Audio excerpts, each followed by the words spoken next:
ढाब्यावरचा अख्खा मसूर ही अशी एकमेव रेसिपी आहे ज्यात मसाले खूप कमी वापरले जातात, पण चव मात्र एकदम भारी।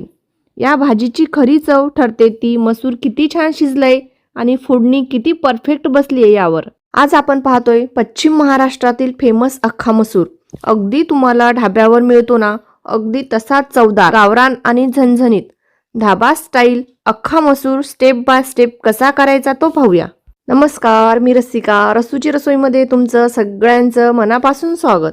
तर आज आपण 4 माणसांसाठी ही रेसिपी बनवणार आहोत।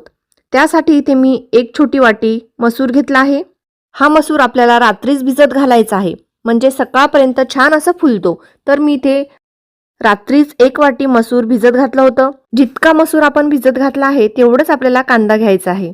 तर इथे मी 2 मीडियम साईजचे कांदे घेतले आहेत आणि कांद्याचं मागचा आणि पुढचा भाग कट करून घेऊ आणि हा कांदा बारीक असा चिरून घेऊ। कांदा चिरून झाल्यावर आपण ज्या वाटेने मसूर घेतलं होतं त्याच वाटेने हा कांदा मोजून घ्यायचा आहे।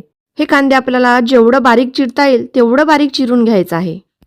इथे आपण दोन्ही कांदे चिरून घेतले आहेत आणि हा मी कांदा मोजून घेतला आहे। ज्या वाटीने आपण मसूर घेतला होता त्याच वाटीने 1 वाटी हा कांदा आहे।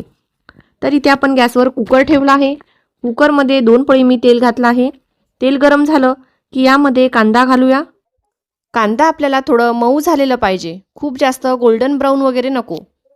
यामध्ये मी अर्धा छोटा चम्मच खाण्याचा सोडा घालत आहे।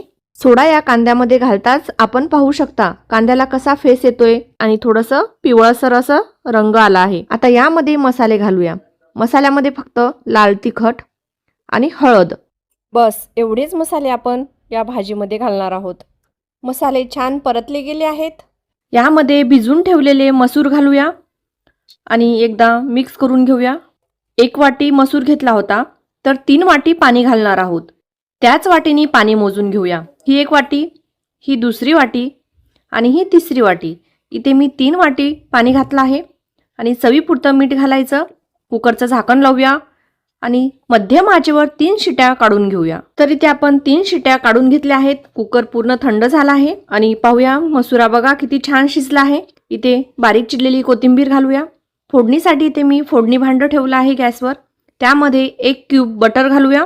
घातलेलं बटर पूर्ण वितळला की यामध्ये 7 ते 8 मी लसूण पाकळ्या कट करून घेतल्या आहेत ते घालूया। शिजून घेतलेल्या मसुरामध्ये ही फोडणी घालूया आणि मिक्स करून घेऊया।